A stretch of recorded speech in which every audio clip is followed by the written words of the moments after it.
নমস্কাৰ গুৰুমণ্ডলী এটি নতুন শিক্ষামূলক ভিডিঅ'ৰ সৈতে মই বিশ্বজিতে স্বাগতম জনাইছোঁ ৰামধেনু ইউটিউবলৈ।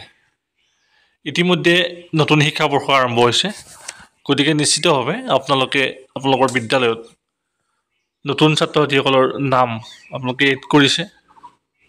এতিয়া অকল ছাত্ৰ ছাত্ৰীসকলৰ নাম এড কৰিলেই এইটো শিক্ষা হেতু এপত শ্ব' নকৰিব, যদিহে আপোনালোকে শিক্ষা হেতু পৰ্টেলত গৈ সেই নিৰ্দিষ্ট ছাত্ৰগৰাকীক এপ্ৰুভ নকৰে। গতিকে আজি এই ভিডিঅ'ৰ জৰিয়তে আপুনি কিদৰে নতুনকৈ এড কৰা শিক্ষাৰ্থীসকলৰ এপ্ৰুভ কৰিব তাকে জনাবৰ কাৰণে এই ভিডিঅ'টো বনোৱা হৈছে। আহকচোন ভিডিঅ'টো আৰম্ভ কৰোঁ। আপোনালোকে ইয়াৰ বাবে প্ৰথমতে শিক্ষা হেতু পৰ্টেলৰ যি অফিচিয়েল লিংক তাত যাব লাগিব। তাত যোৱাৰ পিছত আপোনালোকে এই ইণ্টাৰফেচটো দেখা পাব। ইয়াতে আপোনালোকৰ বিদ্যালয়ৰ ইউজাৰ আইডি আৰু পাছৱৰ্ড এণ্ট্ৰি কৰি আপোনালোকে লগ ইন কৰক।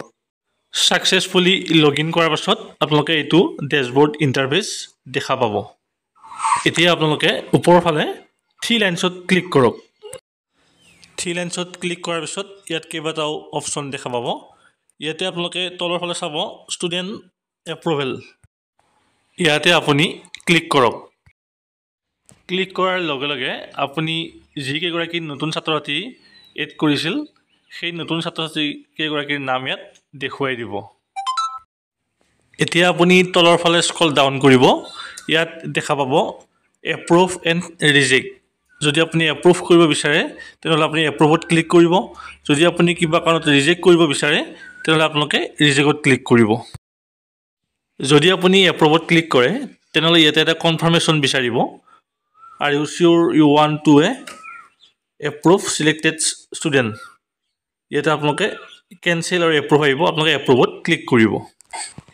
এপ্ৰুভত ক্লিক কৰাৰ লগে লগে সেই নিৰ্দিষ্ট শিক্ষাৰ্থীগৰাকী আপোনালোকৰ শিক্ষা হেতু পৰ্টেলত অন্তৰ্ভুক্ত হৈ যাব আৰু ইয়াৰ লগে লগে আপোনালোকৰ শিক্ষা হেতু যি এপ্লিকেশ্যন আছে তাতো সেই শিক্ষাৰ্থীগৰাকী শ্ব' কৰিব। গতিকে আশা ৰাখিছোঁ এই ভিডিঅ'টো চোৱাৰ পিছত আপোনালোকে নিশ্চয় অতি সহজে আপোনালোকৰ বিদ্যালয়ৰ নতুন ছাত্ৰ ছাত্ৰীখিনিক এই ধৰণে এপ্ৰুভ কৰিব পাৰিব। এনেকুৱা ধৰণৰ ইনফৰ্মেটিভ শিক্ষামূলক ভিডিঅ' পাই থাকিবৰ কাৰণে আপোনালোকে চাই থাকিব ৰামধেনু এডুটেক। ধন্যবাদ।